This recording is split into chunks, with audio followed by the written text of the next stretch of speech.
Hello প্রিয় বন্ধুরা, তোমরা সবাই কেমন আছো? আশা করি সকলেই ভালো আছো, আমিও ভালো আছি। তো চলো আজকে তোমাদেরকে খুব মজার একটি গল্প শোনাবো। তো গল্পটা হচ্ছে, আমার মারা হচ্ছে 3 বোন, আর তাদের ভাইয়ের মধ্যে শুধুমাত্র 2টি ভাই। মোট তারা 5 ভাই বোন। সুজন মামা, সে হচ্ছে আমাদের মামা সবার ছোট বোনের মধ্যে। আমার মাই হচ্ছে সব থেকে বড় বোন, বাদবাকি যারা আছে সবাই ছোট। যাই হোক, তো আমি লেখাপড়া করতাম। আমার মারা গ্রামের বাড়িতেই থাকতো, কিন্তু মামাদের মধ্যে সবাই মোটামুটি সেটেল। শুধু ছোটো মামাই ছিল যে শহরে থাকতেন, চাকরি করতেন। এসব বিবাহিত লাইফ বা সংসার জীবন এই মুহূর্তে তার কাছে কিছুতেই প্রধান বিষয় ছিল না। এই কারণেই সে চাকরি করে জীবনে আরও সফলতা অর্জন করার জন্য এগিয়ে যাচ্ছিলেন। এমন সময় আমাকে অ্যাডমিশন নিতে হলো শহরে, কারণ গ্রামে মোটেও আমার লেখাপড়া খুব একটা ভালো চলছিল না। তো শহরে কোথায় যাব, কোথায় উঠব? মা বলল, কেন, তোর মামার বাসা আছে না? মা এই বিষয় নিয়ে মামার সঙ্গে কথা বলল। মামা বলল, ও বাইরে কেন থাকবে? আমারই তো বাসা আছে, ও তো এখানেই থাকতে পারে, সারাদিন তো বাসা খালিই থাকে। আমি তো সেই সকালে যাই, রাতে আসি, ওকে এখানে চলে আসতে বলো। সুজন মামা যেটা বলেছে তা মা আমাকে বলল। আমি শোনার পর বললাম, মা তাহলে তো ভালোই হয়, বাসা নেওয়ার কোনো ঝামেলাই থাকে না। নতুন করে ফার্নিচার উঠাবো, হাঁড়ি পাতিল রান্না বাড়া, মানে খুব বিদিকিচ্ছা একটা অবস্থা হয়ে যাবে, আমার জন্য খুব প্রেশানি হয়ে যাবে। ভালোই হলো, মা আমাকে সঙ্গে করে নিয়ে আসলো। আমি আসলাম শহরে। আসার পরে দেখলাম মামার বাড়িতে, যে বাড়িটাতে মামা ভাড়া থাকেন, সেই বাড়িটার মধ্যে 3টা বেডরুম আছে, ড্রয়িং স্পেস, ডাইনিং স্পেস আছে, একটা রান্নাঘর আছে। একা থাকে, এর থেকে বড় বাসা আর তার লাগে না। তো বেশ বড় সড়ই একা মানুষ হিসাবে। এসে নামার পর মামা ডিউটি থেকে ছুটি নিল। নেওয়ার পর আমাদেরকে রিসিভ করলো, বাসায় নিয়ে আসলো। বাসাটা পুরো তো দেখলামই। দেখার পর খুবই পছন্দ হলো। মা 2 দিন অবস্থান করলো। করার পরে মামা অফিসের কাজ নিয়ে ব্যস্ত থাকে বলে মাই আমাকে নিয়ে কলেজে যান। যাওয়ার পরে সেখানে সমস্ত যা যা কমপ্লিট করা দরকার, কাগজপত্র সব কিছু কমপ্লিট করে মা আর দেরি করেন না। কারণ গ্রামের বাড়িতে আমাদের গরু আছে, ছাগল আছে, মুরগি আছে, বাবা একা একা সামলাতে পারবেন না। তাছাড়া আমাদের সংসারে আমি আর হচ্ছে আমার ছোট একটা বোন, 2 বোন আমরা, আমিই সবার বড়। আমাদের অন্য অন্য খালা মামার বাচ্চা কাচ্চাদের বয়স 2 বছর, 3 বছর। যাই হোক, আমি ছিলাম একমাত্র বড়। আসার পরে মামাকে সব কিছু বুঝিয়ে দিয়ে মা চলে গেলেন। মনটা একটু খারাপই ছিল।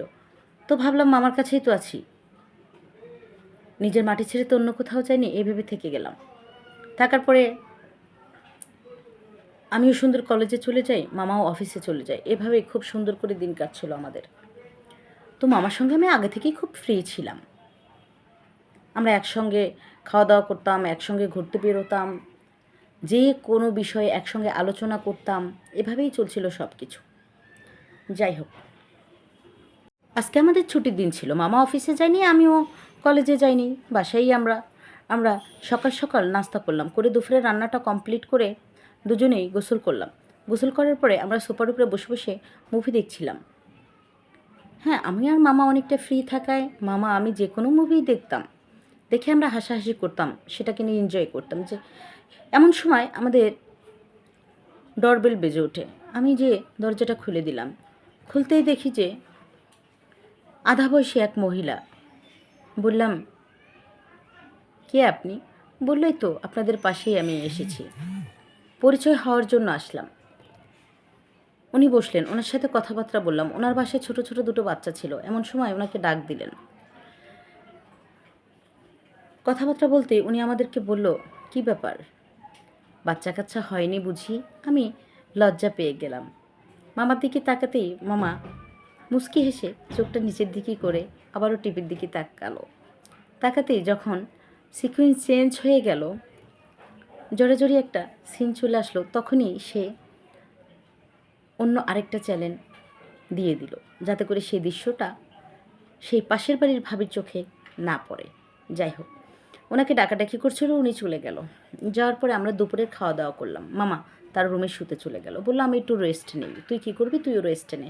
আমি আমার রুমে চলে গেলাম। আমার রুম থেকে সেই পাশের বাসার ভাবির জানালাটা একদম কাছাকাছি ছিল। তো আমি দেখলাম সেই ভাবি গোসল করে দাঁড়িয়ে আছে, মাথায় ভেজা টাওয়ালটা খুলে নিল, চুলটা ছেড়ে দিল, চুল দিয়ে টপ টপ করে গড়িয়ে গড়িয়ে পানি নিচের দিকে পড়ছিল। জানালার পর্দা টানতে তারা ভুলে গিয়েছিল, কিন্তু জানালাটা লাগানো ছিল। দুজনের মধ্যে কিছু আলোচনা হচ্ছিল, কিন্তু আমি শুনতে পেলাম না পারায় দেখলাম যে হাত ধরে টান দিয়ে কাছে নিয়ে খুবই বাগানে খেলাধুলা করছে তারা। শুধু হাতে খেলাধুলা করছে বিষয়টা এমন নয়, মুখ দিয়েও খেলাধুলা করছে। দেখে আমারও খুব খেলতে ইচ্ছে করলো। আমি আরও কিছুক্ষণ গভীর আগ্রহ নিয়ে দেখতে থাকি। দেখলাম যে না, তারা গুজে দিয়ে শুরুই করে দিল। ওটা দেখে আর নিজেকে ঠিক রাখতে পারলাম না। আমিও মোবাইলে ওসব দেখা শুরু করলাম, করে ব্যাস নিজেকে শান্ত করার চেষ্টা করলাম নিজেই। এই করে তখন তো সময়টা চলে গেল।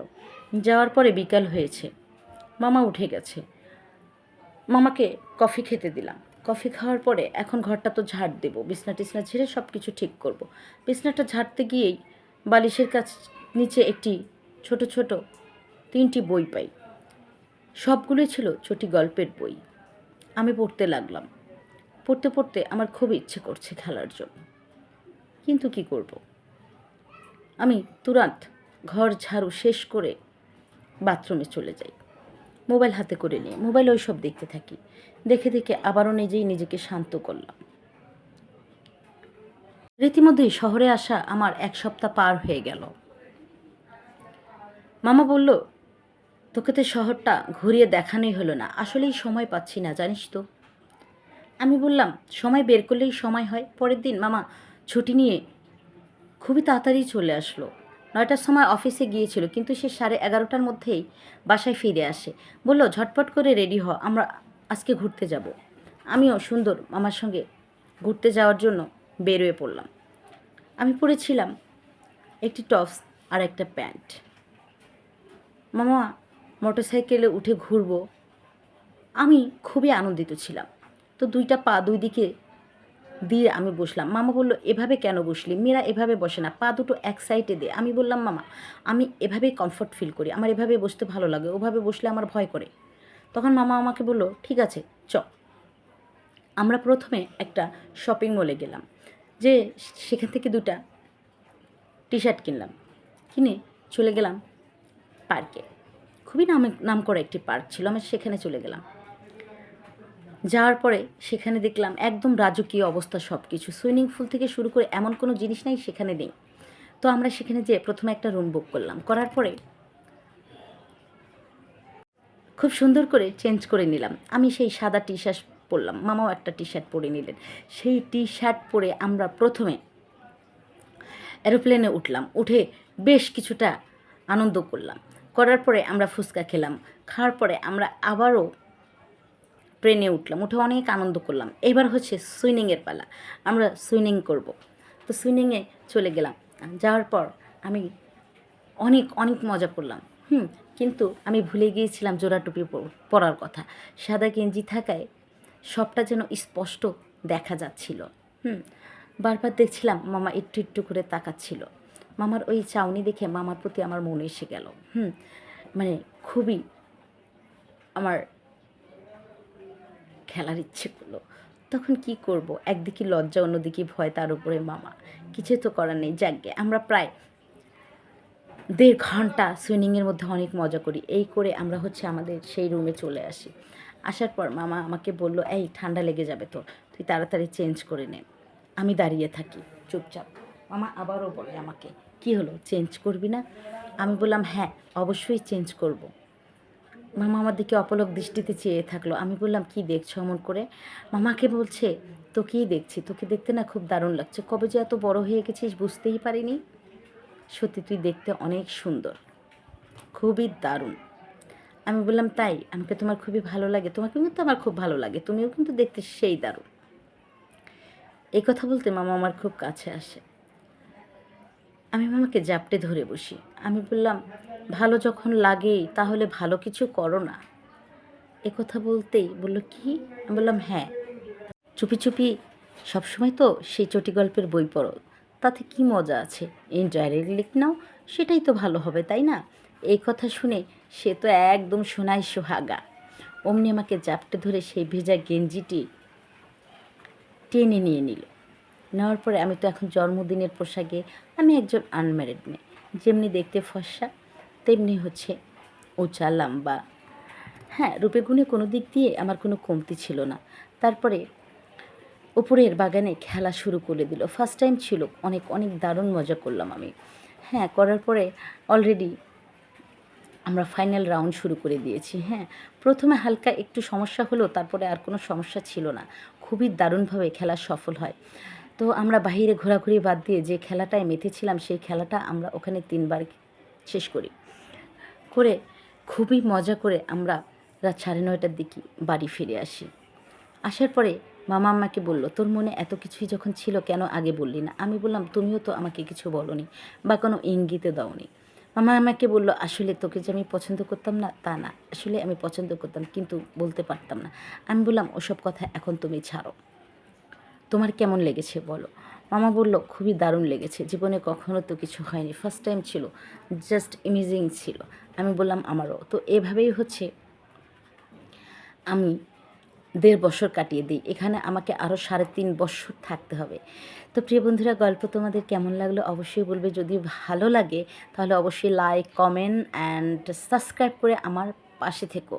আর তোমার প্রিয় বন্ধুদের সঙ্গে শেয়ার করতে কিন্তু একদমই ভুলো না। আজকে এই পর্যন্তই। আবারও নতুন কোনো গল্প নিয়ে পরবর্তীতে দেখা হবে। Bye bye and take care.